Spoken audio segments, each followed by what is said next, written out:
नमस्कार दोस्तों, मैं श्याम आप सभी का द टूथ ऑफ इंडिया में स्वागत करता हूं। आखिरकार मयूरभंज वासियों का 76 साल का इंतजार खत्म हुआ और बांगरीपोशी से लेकर गुरमाचनी तक का रेल मार्ग का सपना जल्द ही पूरा होने वाला है।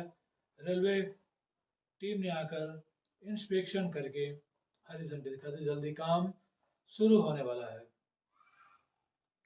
और जल्द ही मयूरभंज वासी विकास की धारा के साथ जुड़ जाएंगे, जहाँ पे रेलवे कनेक्टिविटी ना के बराबर है, जो हमारे प्रेसिडेंट श्रीमती द्रौपदी मुर्मू जी का होम टाउन है। और क्रेडिट ज़्यादा है भंजो सेना को। मयूरभंज का एक गैर संस्कारी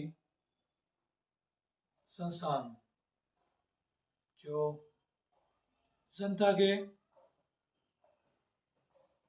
परेशानियों को सरकार के सामने रखती है। उनकी वजह से मेडिकल कॉलेज बना, यूनिवर्सिटी बना, अब नया रेल मार्ग कलिंग केशरी जेना की अगुवाई में बना हुआ भंज सेना जहाज से 25 साल पहले बना था।